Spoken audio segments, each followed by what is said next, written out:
मुजफ्फरपुर की खबरा में बीती रात बेखौफ अपराधियों ने हथियार के बल पर डकैती की एक बड़ी घटना को अंजाम दिया है, जहां आधा दर्जन नकाबपोश अपराधियों ने पूर्व सरपंच साहब और जदयू के जिला उपाध्यक्ष रमेश कुमार ओझा के घर पर धावा बोलकर लाखों रुपए के सोने के गहने और नकदी लूट ली। बाइक पर सवार होकर पहुंचे 6 अपराधियों ने घर में अकेली महिला को गन पॉइंट पर लेकर वारदात को अंजाम दिया। अपराधियों ने महिला से अलमारी पेटी बक्सा खुलाकर सारा सामान को बिखेर दिया और घटना को अंजाम देने के बाद आराम से अपराधी निकल गए। गृह स्वामी ने पुलिस को सूचना दिया। मौके पर पहुंची पुलिस ने छानबीन की। जानकारी के अनुसार शुक्रवार शाम कुछ अज्ञात लोग पूर्व सरपंच साहब के बारे में पूछताछ कर रहे थे।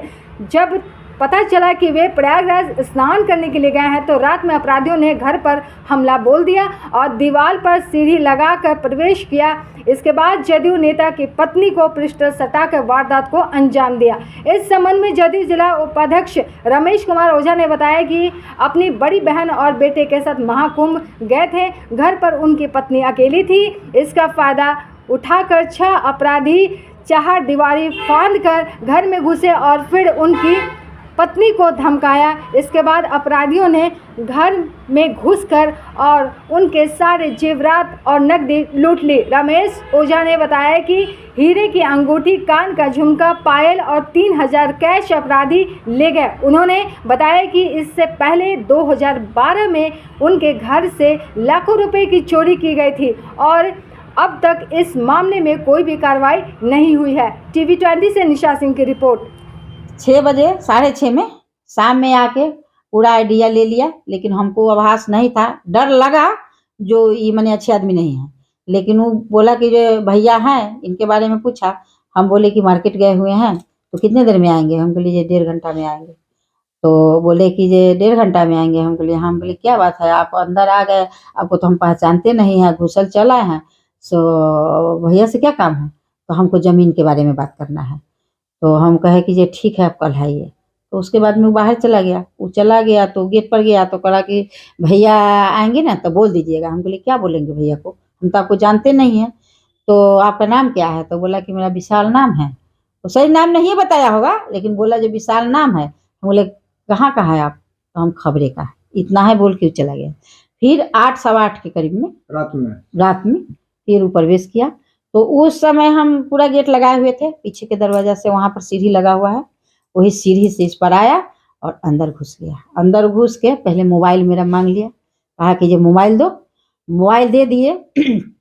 उसके बाद में कहा कि और मोबाइल है? हम बोले ना, अब मोबाइल है या एगो है था भी उसका, मेरी बहन का, तो उसका मैंने रिचार्ज नहीं था तो उसके रूम में था। बाद में वो भी ले गया है तो दे दिया। उसके बाद में बोला कि ये हमको मालूम है 40 लाख रुपया रखी हुई हो, हमको दो।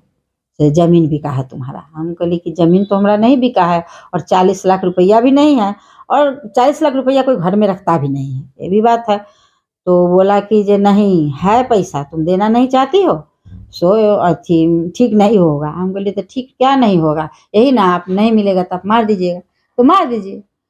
तो बोला कि जे अथी है से दीवार में लॉकर है। हम कहले दीवार में पुट्टी किया हुआ है, लॉकर कहाँ से आएगा?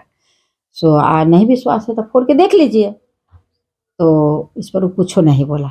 उसके बाद में इसमें और कुछ नहीं है। हम कहली तो आप देखिए रहे हैं। तो ये सब देख उख लिया, इसी में रखे हुए थे, बिछिया था इसी में, उसमें से निकाल लिया। ये वो है बैग होगा, उसी में पैसा था। कितने लोगों से था वो लोग? 6 आदमी था। बंदूक भी लगाया? हाँ, पिस्टल था उसके पास, बंदूक नहीं, पिस्टल था। कान के पास? हाँ, कान के पास नहीं लगा था, ऐसे लेके मैंने ताने हुए था। हाँ, ताने हुए था। पिस्टल टानने के बाद फिर आया अलमीरा खुला। हाँ, फिर एक आदमी को खड़ा करा दिया और 2 आदमी इधर आया। एक आदमी को उधर गेट पर रखे हुआ था खड़ा करा के, और 2 आदमी गाड़ी तर ही था। टोटल 6 लोग था। 6 था। कितने का सामान ले गया, क्या क्या चीज ले गया? सामान तो एगो कान का बाली था जो कम से कम 27-28 हजार का होगा, और एगो पायल था 5,000 का, 3,000 रुपया था, यही था, और बिछिया 2-3 जोड़ था। इतना है? हाँ, इसे गाना तो कहे ना, जब पहले बार चोरी हो गया था तो गाना मेरे पास था ही नहीं। तो धमकी भी दिया था? हाँ, धमकी नहीं दिया है, धमकी नहीं दिया। जाते जाते कुछ बोला? जाते जाते कुछ नहीं बोला, बोला जो इसी पर बैठा रहो, 10 मिनट के बाद उठना, इतने ही कहा। दरवाजा बंद नहीं किया? दरवाजा बंद कर रहा था तो ये बंद नहीं हुआ। सब तो बोला कि उधर चलो। हम कहले उधर नहीं जाएंगे, उधर हम कैसे निकलेंगे बाद में। तो बोला कि ठीक है, इसी पर है ना, 10 मिनट के बाद उठना। हम कहलिए ठीक है। तो हम बैठल थे, क्योंकि लेडीज थे इसलिए डर गए थे, कोई जेंट्स था नहीं। और आप इस मामला में कोई आता भी है, नहीं आता है। और लोग कहाँ गए हुए थे? और लोग गए थे कुंभ नहाने, हस्बैंड थे, लड़का था। घर में कितने लोग थे? बस 2 आदमी, 2 महिला। काफी भयभीत हो गए थे? हाँ, मैं थर थर कांप रहे थे, कहे ना, जब उनको कुछ बुझाइए नहीं रहा था कि क्या करे, लेकिन कैसू झेले, क्या कर सकते थे। रात में ही पुलिस को सूचना दिया या सुबह? जी नहीं, पुलिस का सूचना, मोबाइल था ही नहीं ना। एक आदमी से मोबाइल मांगे तो बोला जो इसमें पैसा नहीं है, तो कर नहीं पाए किसी को। सुबह में हस्बैंड की वहाँ से, उनको हम फोन किए, जैसे ही शरत हुआ तो वो थाना को सूचना दिए। रात में हस्बैंड को भी सूचना नहीं दिया? नहीं, रात में हस्बैंड सुबह में दिया। सुबह पुलिस आई? मोबाइल तो आते ही ले लिया था, तो किस चीज पुलिस समय पर आई कि लेट से आई? ना, पुलिस तो पहले ही रोड वाला आया, गश्ती पुलिस वो आया है। उसके बाद तो थाना के फोन किए थे, तो तुरंत थाना तो तुरंत आ गई। क्या लगता है सुरक्षा को लेकर, क्या कहेंगे? पुलिस की गश्ती आती है? गश्ती पुलिस तो थी। अच्छा। जिस समय मेरे घर में आदमी था, उस समय गश्ती पुलिस लगी हुई थी वहाँ पे रोड पे, लेकिन उसको आभास नहीं हुआ। अब कैसे नहीं हुआ ये तो नहीं बता सकते। घर से कितना दूरी पर पुलिस था? घर से 15-20 गज की दूरी पर था बस। और उसका भी गाड़ी उसी जगह था? उसका गाड़ी खेत में लगा था। खेत में लगा? बस वही साइड में, सामने वहाँ पे। पुलिस अंदर गाड़ी में बैठी हुई थी या बाहर निकली? जो हम गाड़ी देखे नहीं उसका। अच्छा। मेरी दूध वाली आई थी ना, हाँ। वही बताई जो 2 गाड़ी खेत में लग गई। दूध वाली को भी कब्जा में ले लिया था? दूध वाली अंदर नहीं आई थी। अच्छा। वो बाहर थी। वो उसको नहीं लगा, उसका लगा ना जो कोई निकाही आदमी है, तो वो बोला उसी को, जो गेट नहीं खोल रही है, थोड़ा भीतर जाके कहिए गेट खोलने के लिए। तो बोला कि 10 मिनट रुको, 10 मिनट के बाद गेट खुलेगा। कहला के बाद में फिर उधर गया, तो इसको लगा कि जो उधर कहने गया है, लेकिन तब तक सब इधर में भाग गया। 6 बजे करीब, 6 साढ़े 6 के करीब में हमारे रूम में पलंग के पास हम लोग सीरियल देख रहे थे, कोई आदमी आया, घुस गया। जब हम ताके तब पूछे क्या बात है, तो भैया नहीं है। तो हम लोग खड़ा होकर के अचानक देखिए रूम के पास एकदम टीवी के पास मुहार पर आ गया, अंदर में आ चुका है। तो हम लोग उसके साथ खड़ा होकर के रूम में निकलने लगे, साथ ही साथ वो बरामदा तक पीछे निकला, कुछ नहीं बोला, भैया नहीं है, सिर्फ पूछ करके कुछ नहीं बोला, हम लोग नहीं है वो। उसके बाद में वो नीचे जैसे हम अपना बरामदा से उतरे, तब 4-5 लड़का खड़ा था और गाड़ी 2 लगा हुआ था मेरे रूम के अंदर। कहाँ पे खड़ा था, अंदर की तरफ या इधर अंदर हाँ गेट के अंदर? हाँ मेन गेट के अंदर? हाँ, और गेट सटा हुआ था। हम लोग कह दिए अभी नहीं आएंगे, अभी वो नहीं है। क्यों आए हैं? तो ज़मीन के लिए। तो बात हो चुका है? तो नहीं, बात नहीं है, मगर बुलाए है अभी आने के लिए बोले थे। उसके बाद वो चला गया, निकल गया, अभी नहीं है वो, 2 घंटा के बाद आएंगे। और वो नहीं थे, कुंभ नहाने गए हुए थे। जब हम लोग निकले तो वो निकला, तो हम गेट के गुंडी गिरा दिया, गेट बंद कर लिए, ताला लॉक। उसके बाद उसी वक्त हम लोग ताला लॉक कर लिए मेन गेट का। मेन गेट आगे पीछे सब बगल ताला लॉक कर लिए, ये वाला गेट खाली छोड़ दिए।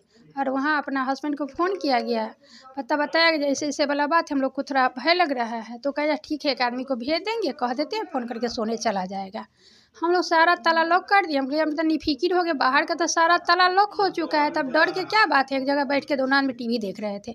8 बजे आर्म्स के साथ हाथ में पिस्तौल लिए हुए टीवी, फिर हम लोग टीवी देख रहे थे। कोई आदमी नहीं था, इसलिए हम लोग क्या करते, 2 महिला थे, भुजिया सब्जी चढ़ल था। क्या नुकसान हुआ, कैसे क्या हुआ?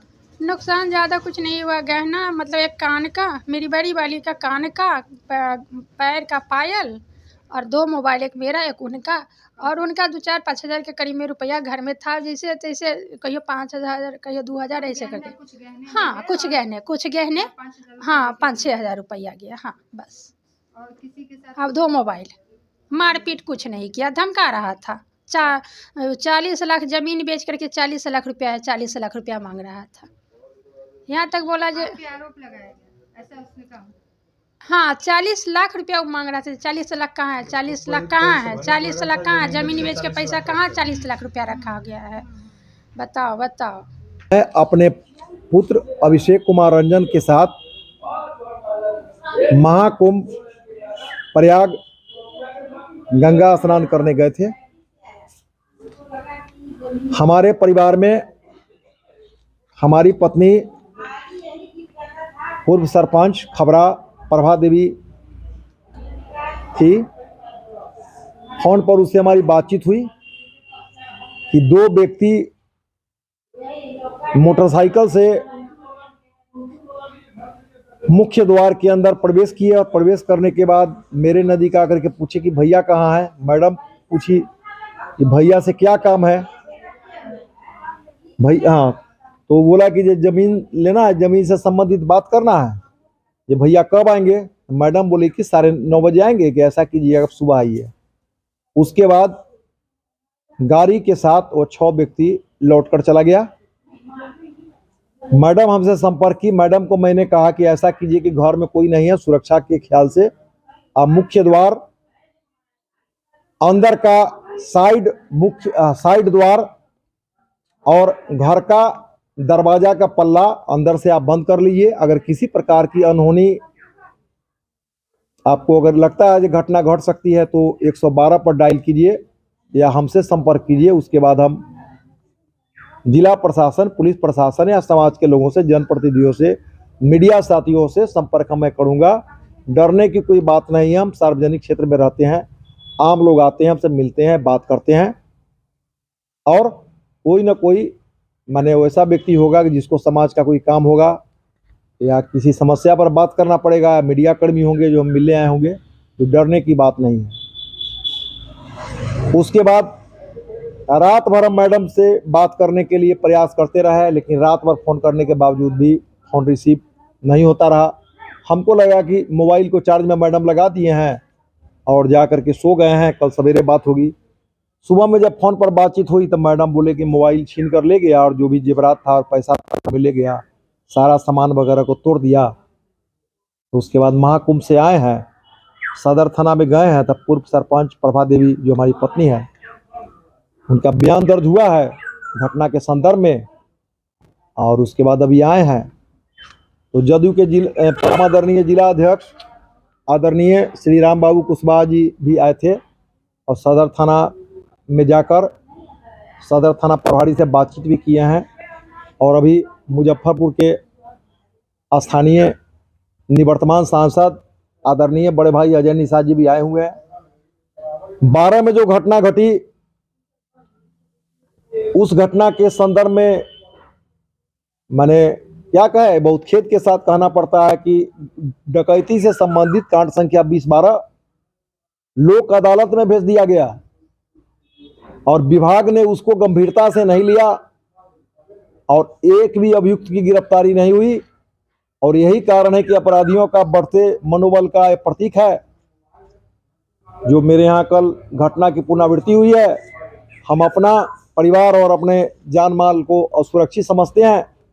जिला प्रशासन, पुलिस प्रशासन, बिहार के माननीय विकास पुरुष मुख्यमंत्री जी का मैं सिपाही हूँ और हमें आशा ही नहीं बल्कि विश्वास है कि बिहार में एनडीए की सरकार है और एनडीए का मैं सिपाही 35 वर्षों से मैं नीतीश कुमार के सिपाही के तौर पर कार्यरत हूँ।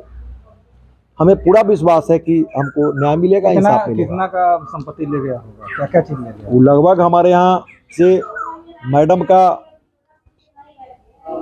का कान का बाली, पैर का पायल, पाँव का बिछिया, इसके अलावा हमारा भी आए तो देखे कि नहीं है हीरा का अंगूठी, सोने का अंगूठी, लगभग कुल कितना? जो करीबन 1 लाख का मेरा अंगूठी था, 1 लाख का अंगूठी था जो अभी यहाँ है तो देखें जो फर्द बयान में दर्ज नहीं हुआ है, जो ले गया है। कुल मिलाकर कितना? कुल मिलाकर के 1 लाख का तो मेरा अंगूठी हो गया 1 लाख, और इधर 10,000 तो एक ही जगह मिला है। हम समझते हैं कि 20-25 हज़ार के आसपास नगद मिला है और लगभग 1 लाख का अंगूठी हो गया, तो हम समझते हैं कि लगभग 1.5-2 लाख का आभूषण भी ले गया। सत्ता पक्ष में है, क्या लगता है कि आप भी सुरक्षित नहीं है कहीं ना कहीं? नहीं, निश्चित तौर पर हमको सरकार प्रशासन से विश्वास है कि जो अपराधी घटना को अंजाम दिए हैं पकड़े जाएंगे और ये मामले पर कार्रवाई होगी। क्योंकि डबल इंजन की सरकार है और नीतीश जी के राज में पुलिस काफ़ी जागरूक है और घटना घटते ही अपराधियों की गिरफ्तारी होती है। तो हमको पूरा विश्वास है कि जो भी दोषी हैं प्रशासन उनको गिरफ्तार करेगी और हमको न्याय मिलेगा। मेरे रमेश रवि जी हमारे मित्र हैं, भाई हैं, काफ़ी दिनों से जान पहचान रहा है।